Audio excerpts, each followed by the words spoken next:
नमस्कार मित्रांनो, अशोक मामा या मालिकेच्या आजच्या भागात आपण बघणार आहोत. घरात आता सगळीकडे शोधूनही पैसे सापडलेले नसतात. त्यामुळे भैरवी जरा टेन्शनमध्ये असते. अनिश बाहेर बसलेला असतो तितक्यात राधावहिनी तिथे येते आणि त्याला अचानक विचारते की सापडले का. त्यावर अनिश तिला म्हणतो की नाही. त्यावर ती विचारते. पुढे ती विचारू लागते कुठे असतील मग. त्यावर अनिश म्हणतो माहीत नाही. तेव्हा राधावहिनी म्हणते की मला तर असं वाटतंय की घरातच कुणीतरी घेतले असतील. अनिश राधावहिनीकडे बघू लागतो. पुढे राधावहिनी म्हणते पोराईनी घेतले असतील का. त्यावर अनिश तिच्यावर ओरडत म्हणतो मामी हे अति होतंय आता. मुलं कधीच पैशांना हात लावत नाहीत आणि इतक्या पैशांना तर नाहीच नाही. त्यावर राधावहिनी विचारते इथले पैसे होते.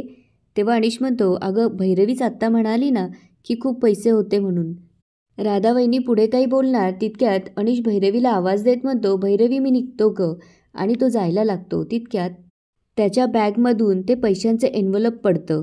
हे बघून आता राधावहिनीला धक्का बसलेला असतो. त्यामुळे अनिशकडे ती संशयाने बघू लागते. अनिश पटकन ते पैसे उचलून त्याच्या बॅगमध्ये ठेवतो आणि राधावहिनीला बाजूला नेत शांत बसायला सांगतो. तेव्हा राधावहिनी त्याला म्हणत असते इथले पैसे. त्यावर अनिश म्हणतो ओरडू नकोस. तेव्हा राधावहिनी हळूच म्हणते पण इतके पैसे तुझ्याजवळ कसे. तेव्हा अनिश तिला म्हणू लागतो हे बघ मामी तू गप्प बस. आजपर्यंत मी तुम्हाला पाठीशी घातलंय ना, मग आज मला पाठीशी घाला.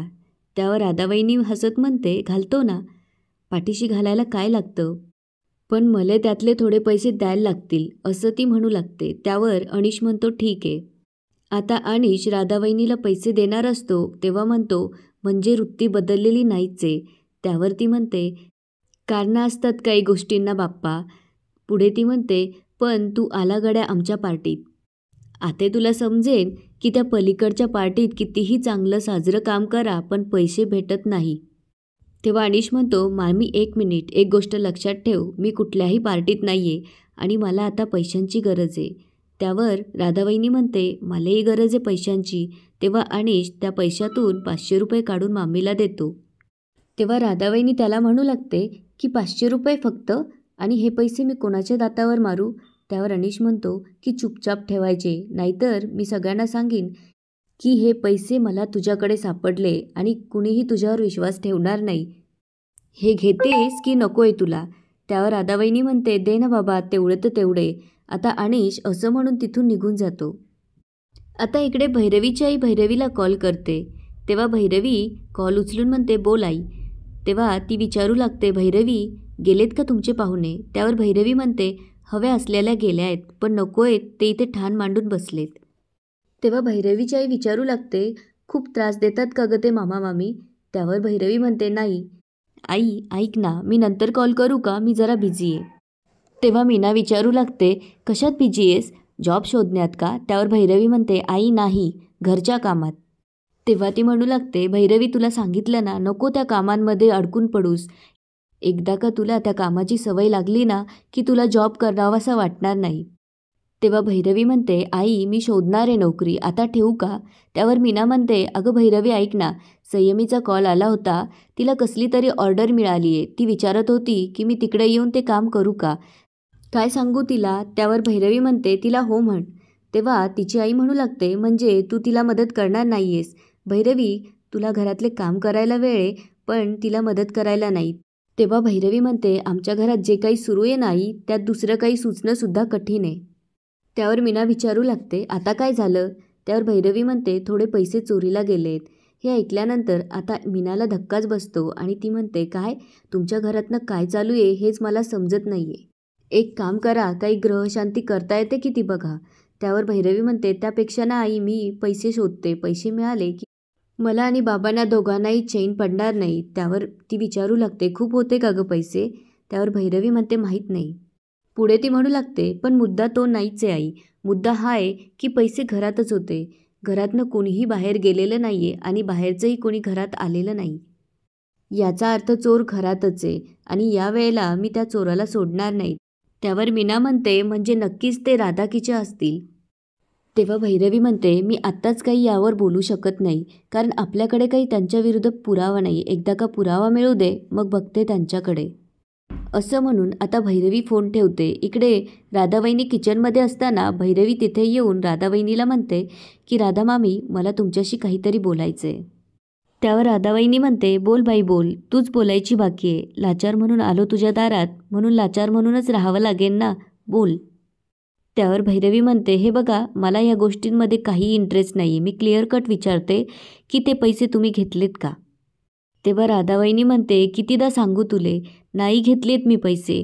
पुढे भैरवी विचारते, बरं ठीक आहे, पण पाहिलेत का कुठे? तेव्हा राधावहिनी जरा वेळ शांत बसते, कारण तिला माहीत असतं की ते पैसे अनिशने घेतले. तेव्हा भैरवी पुन्हा विचारू लागते, मी काय विचारतीये, तुम्ही पाहिलेत का पैसे? त्यावर ती म्हणते, त्या पैशाकडे पाहायची आता हिंमत पण राहिली नाहीये. तेव्हा भैरवी तिला म्हणते, ते बाकीचं जाऊ दे. पुन्हा विचारते, ते पैसे तुम्ही घेतले का? त्यावर ती म्हणते, नाही घेतले मायबहीण, किती वेळा सांगू? तितक्यात भैरवीचं लक्ष राधावहिनीच्या पदराकडे जातं. राधावहिनीने तिच्या पदराला गाठ मारलेली असते. भैरवी ती हातात घेते आणि सोडते, तर त्यात पैसे मिळतात. तेव्हा भैरवी तिला विचारू लागते, मग हे पैसे कुठून आले? आता इकडे संयमी जेव्हा अनिशला कॉल करते, तेव्हा तो तिला म्हणतो, सॅम, पैशाचं अजिबात टेन्शन घेऊ नकोस, मी आहे ना, मी देईन तुला पैसे. त्यावर संयमी विचारते, काका, मी पॅम्पलेट, सोशल मीडिया मॅनेजर सगळं हायर करू का? त्यावर अनिश म्हणतो, बिंदास कर. तेव्हा संयमी खुश होत म्हणते, थँक्यू सो मच काका, मला नव्हतं वाटलं की तू इतक्या लवकर तयार होशील. हे ऐकल्यानंतर आता रेयांशला जरा आश्चर्यच वाटू लागतं. संयमी म्हणत असते, थँक्यू सो मच काका, आता मी तयारीला लागते. आणि ती फोन ठेवते. तेव्हा रेयांश तिला विचारू लागतो, काय म्हणाला काका?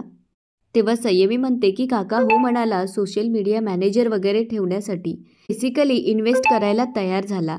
त्यावर रेयांश विचारू लागतो, तुझा काका?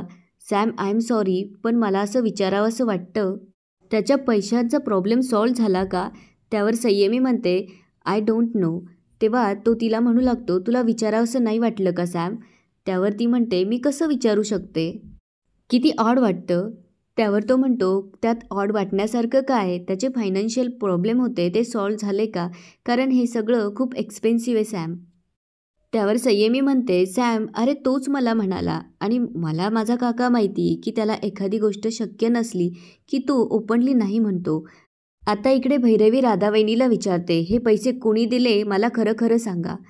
पुन्हा पुन्हा विचारल्यामुळे राधावहिनी आता खरं काय ते सांगते की हे पैसे मला अनिशने दिले.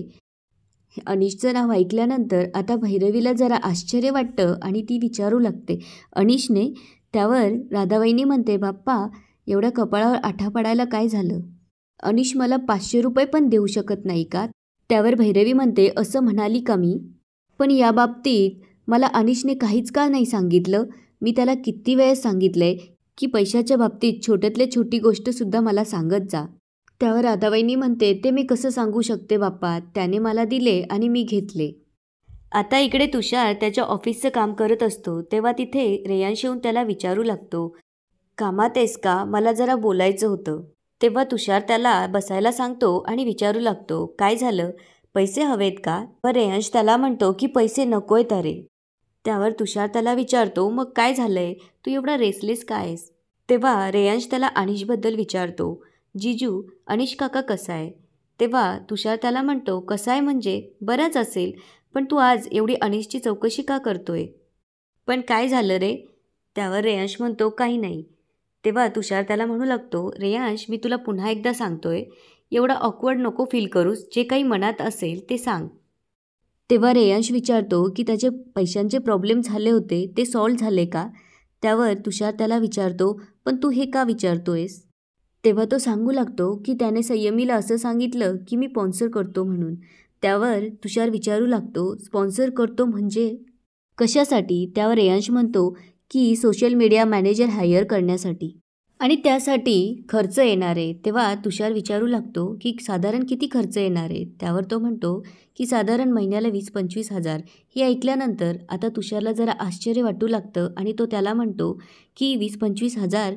Reyansh, are you sure? त्यावर तो म्हणतो, हो. तो स्वतः संयमीला हो म्हणाला. त्यावर तुषार म्हणतो की अनिशने जर त्याच्या पगारातले 20-25 हजार खर्च केले तर तो घर कसा चालवेल? कसं मॅनेज करणार आहे तो, आणि कुठून आणणार एवढे पैसे? आता इकडे अशोक मामा भैरवीला कॉल करून विचारतात की पैसे सापडले का? त्यावर भैरवी म्हणते, नाही बाबा, कुठेच सापडलं नाही ते इन्व्हॉल्व. त्यावर अशोक मामा म्हणतात, कसे सापडणार? आतापर्यंत उडून पण टाकले असतील त्यांनी. त्यावर भैरवी म्हणते, मी मामींशी बोलले बाबा, त्यांनी खरंच नाही घेतले. त्यावर अशोक मामा म्हणतात की नाही नाही, आता तू किंवा मी विचारून नाही चालणार आहे, ठीक आहे मी बघतो काय करायचं, आणि ते फोन ठेवतात. त्यानंतर अशोक मामा पोलीस स्टेशनला फोन करतात आणि याच ठिकाणी आजचा एपिसोड संपतो. आता उद्याच्या एपिसोडमध्ये काय होईल ते मी तुम्हाला थोडक्यात सांगते. आता चौकशीसाठी पोलीस घरी येतात आणि राधाबाईंनी किशाभाऊची चौकशी करू लागतात, पण त्यांच्याजवळ काही न सापडल्यामुळे आता ते अनिशची चौकशी करू लागतात आणि त्याच्या बॅगेची झडती घेतात. आता पुढे काय होणार ते बघूया उद्याच्या भागात. धन्यवाद.